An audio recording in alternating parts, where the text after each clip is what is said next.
Os Apalaches do Sul, no outono, parecem algo que a Terra inventou para fazer as pessoas ficarem. Linhas de cume empilhadas até o horizonte, cada uma um tom mais escuro que a anterior, florestas de madeira de lei queimando em ouro e cobre na luz de outubro. Por milhares de anos, esta foi o coração da terra Cherokee. Oeste da Carolina do Norte, leste do Tennessee, os altos vales do norte da Geórgia. E durante a maior parte desse tempo, a história parecia simples. Os Cherokee eram um povo do Sudeste. Suas raízes estavam aqui nestas montanhas, nos rios que as esculpiam, nos montículos e locais de aldeias espalhados pela Blue Ridge. Essa história ela fazia sentido até você olhar para a língua. Cherokee é uma língua iroquesa. O resto da família iroquesa, os Mohawk, os Seneca, os Oneida, os Tuscarora, todos viviam a mais de 800 milhas ao norte e leste. Região dos Grandes Lagos, norte do estado de Nova York, o vale do rio São Lourenço. Os Cherokee estavam sozinhos no Deep South, falando uma língua que não tinha razão para estar ali. Linguistas notaram isso cedo. No 19º século, eles já se perguntavam como um povo de língua iroquesa foi parar nos Apalaches. Por gerações, a resposta foi vaga. Talvez uma migração pré-histórica, talvez uma cisão muito antiga. Os detalhes permaneceram obscuros, porque as ferramentas para resolvê-los ainda não existiam. A arqueologia podia mapear assentamentos e estilos de cerâmica. A linguística podia estimar datas de divergência de aproximadamente 3.500 a 4.000 anos. O que sugeriu que os Cherokee se separaram de grupos iroqueses do norte durante o período arcaico tardio, mas nenhum dos campos podia dizer quem se mudou, em que número ou o que eles carregavam consigo. O DNA mudou isso e as respostas que forneceu não eram simples. Aqui está a parte que a maioria das pessoas não sabe. Quando os geneticistas começaram a catalogar o DNA mitocondrial nativo americano, o sistema que construíram era limpo, quase elegante. 4 haplogrupos fundadores, rotulados A, B, C e D, cada um rastreável a populações de origem do leste asiático.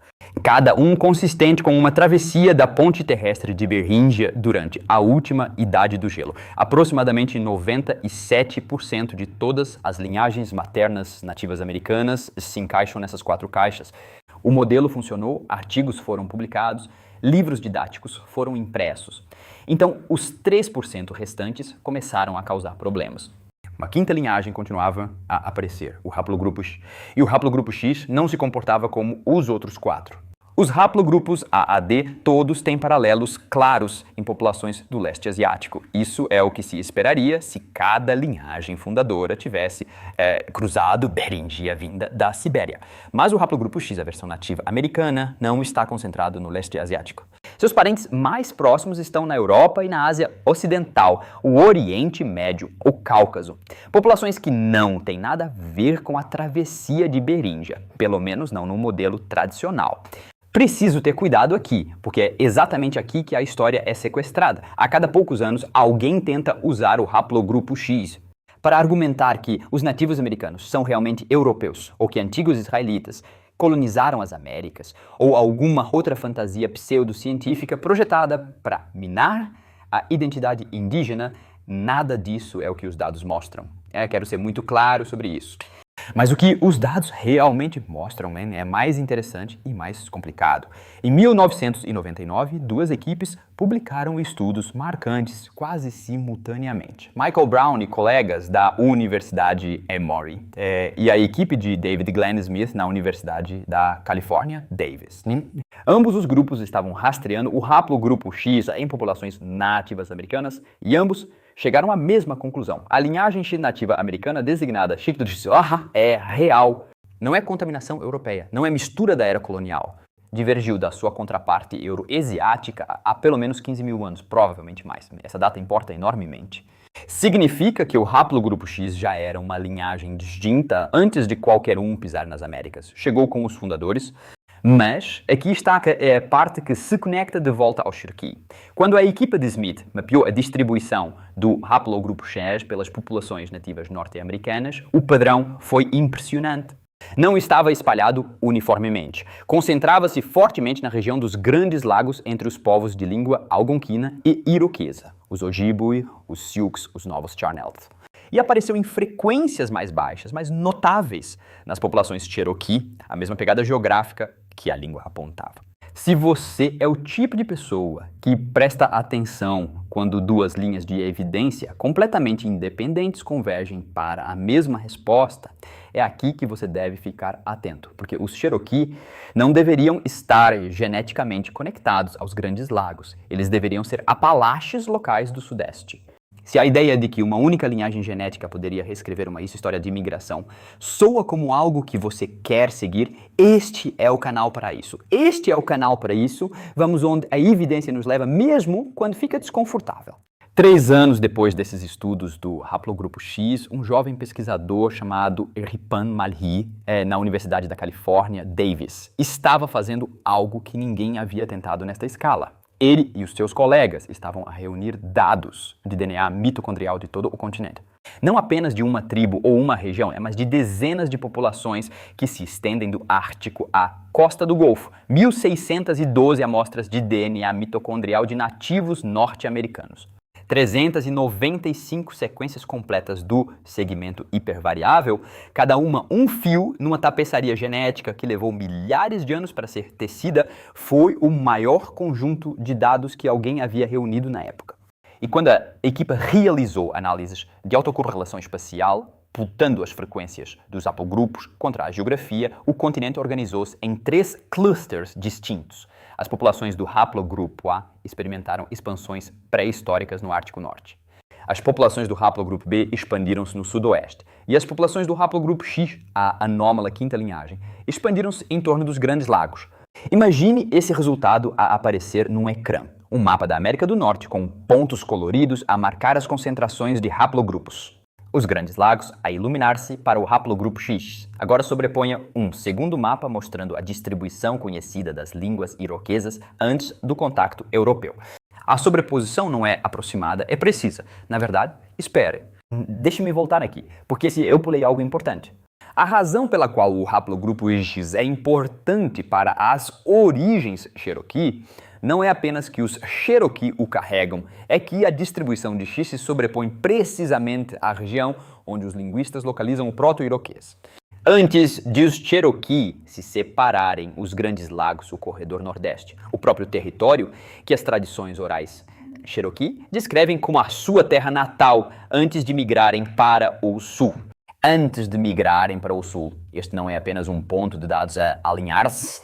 Isto são 3 na linguística, genética e tradição oral, todos apontando para as mesmas coordenadas no mapa. Então, em 2011, a evidência tornou-se ainda mais específica. Na Universidade Estadual de Washington, Deborah Lawrence e Brian Kemp estavam trabalhando em algo que a maioria dos pesquisadores teria considerado um projeto secundário. Eles tiveram acesso a restos esqueléticos de 3 sítios da Vila Arikara ao longo do rio Missouri, em Dakota do Sul. Sítios que foram ocupados entre 16 e 1832 d.C. Os Arikara falam uma língua Caddoan. Uma família completamente diferente da Iroquoian e completamente diferente de Siouan. No papel, não havia razão para esperar uma conexão Cherokee. Eles extraíram DNA mitocondrial de 63 amostras. 55 produziram dados utilizáveis, uma taxa de sucesso de 87%. Isso fala da qualidade da preservação. Os 4 principais haplogrupos apareceram com frequências de 42% para A, 29% para B, 22% para C e 7% para D. Mas não foram as frequências em si que importaram. Foi o que aconteceu quando a equipe executou a análise de coordenadas principais. Um método estatístico que posiciona populações em um espaço multidimensional com base na similaridade de seus perfis genéticos. Imagine cada população como um ponto em uma sala. Pontos mais próximos significam mais ancestralidade compartilhada, pontos mais distantes significam menos. Os resultados foram notáveis. Os Arikara agruparam-se mais próximos de 2 outras populações, os povos Sioux e falantes e os Cherokee, não próximos dos Pawnee, seus vizinhos geográficos e culturais mais próximos. Não próximos dos Mandan, que viviam ao longo do mesmo sistema fluvial. As afinidades genéticas mais profundas dos Arikara eram com grupos a centenas de milhas de distância. Existe uma hipótese antiga e controversa na linguística chamada teoria macro-Siouan, que defende que as línguas Iroquoian, Siouan e Caddoan partilham um ancestral comum profundo. A maioria dos linguistas considerava a não comprovada. Os dados de DNA de Lawrence e Kemp também não aprovaram, mas tornaram muito mais difícil ignorá-la. Pense no que isso significa. 3 grupos separados por centenas de milhas, falando línguas de 3 famílias supostamente não relacionadas. E suas linhagens maternas profundas contavam uma história de ancestralidade compartilhada. Não ancestralidade compartilhada recente, mas ancestralidade compartilhada antiga, do tipo que precede a divergência das próprias línguas. O que esta evidência mostra, em conjunto, é que as linhagens maternas Cherokee carregam assinaturas de uma origem setentrional, especificamente o corredor dos Grandes Lagos, consistente com uma migração para o sul, para os Apalaches, há aproximadamente 3 a 4 mil anos, o que ela descarta é a antiga suposição de que os Cherokee eram uma população local do Sudeste, cujas raízes eram inteiramente locais. Os padrões de diversidade genética, particularmente a presença do haplogrupo X e o profundo compartilhamento de linhagens com populações dos Grandes Lagos e das planícies, não podem ser explicados por desenvolvimento in situ. O que isso implica é extraordinário. Que um movimento populacional substancial, grande o suficiente para estabelecer uma língua e uma pegada genética nos Apalaches do Sul, ocorreu durante o período arcaico tardio e remodelando a paisagem cultural do Sudeste muito antes do surgimento da civilização mississippiana. Mas devo ser honesto sobre onde o debate ainda se encontra, porque seria enganoso apresentar isto como um caso encerrado. Passei muito tempo tentando encontrar um bom contra-argumento para o modelo de imigração setentrional e direi o seguinte: os céticos levantam alguns pontos legítimos. O DNA mitocondrial é apenas materno. Ele traça uma linha de descendência através das mães. Não diz nada sobre a ancestralidade paterna, nada sobre o DNA autossômico, nada sobre o quadro genético completo. Uma população pode carregar linhagens maternas setentrionais e ainda ter raízes locais profundas através de outras linhas. A mistura é complicada e os dados mitocondriais por si só não podem distinguir entre uma migração populacional completa e casamentos mistos sustentados ao longo de séculos. Há também um problema de amostragem difícil de ignorar. A maioria dos estudos de DNA Cherokee utilizou populações Cherokee modernas, principalmente cidadãos da nação Cherokee em Oklahoma. Mas a Trilha das Lágrimas, em 1838, realocou à força aproximadamente 16 mil Cherokees de sua terra natal no Sudeste para o território indígena, matando cerca de 4 mil em trânsito. 1 em cada 4 pessoas mortas, isso é um gargalo populacional devastador. O perfil genético dos Cherokees modernos de Oklahoma pode não representar com precisão a diversidade Cherokee pré-contato.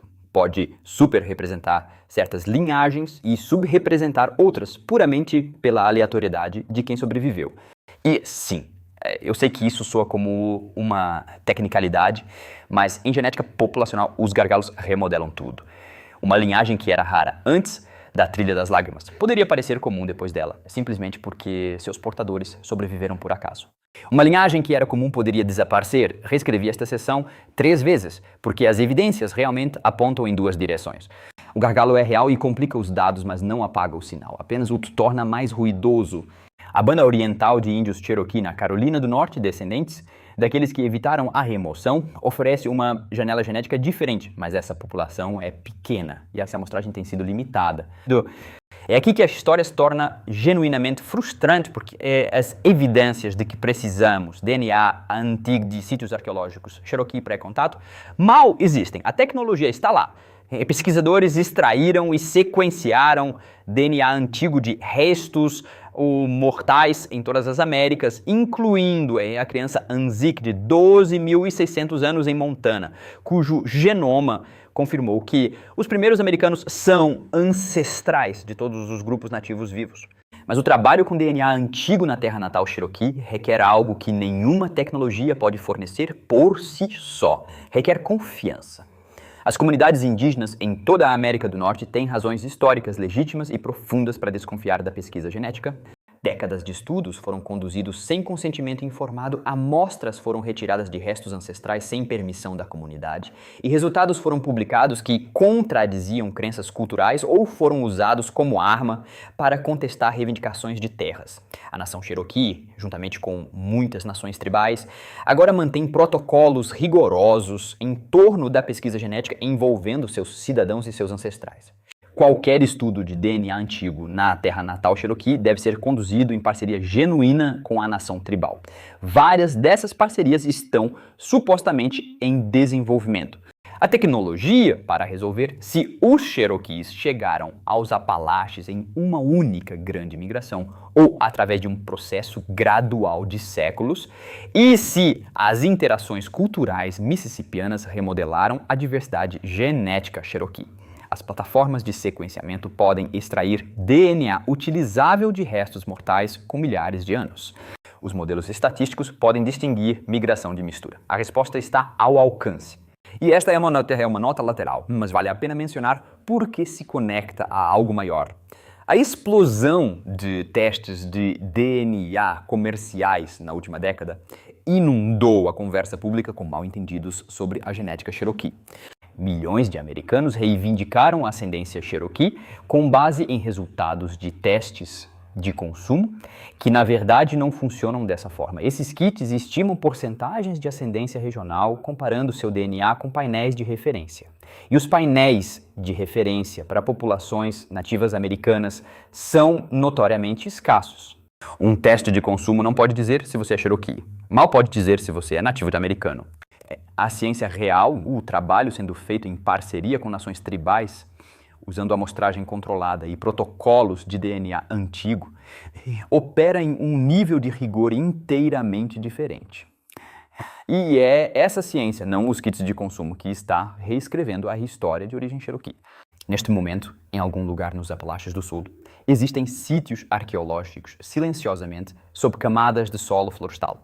Sítios que contêm a evidência física de uma das migrações pré-históricas mais significativas da América do Norte.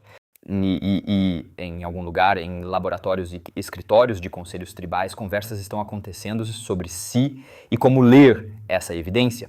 A nação Cherokee hoje tem mais de 450 mil cidadãos. Ela opera seu próprio governo, seus próprios tribunais, seus próprios programas de revitalização da língua e está cada vez mais se envolvendo com a ciência genética em seus próprios termos, não como sujeitos de estudo, mas como parceiros que dirigem as questões de pesquisa. Os Cherokees sempre souberam que vieram do norte. Suas histórias Kitua diziam isso.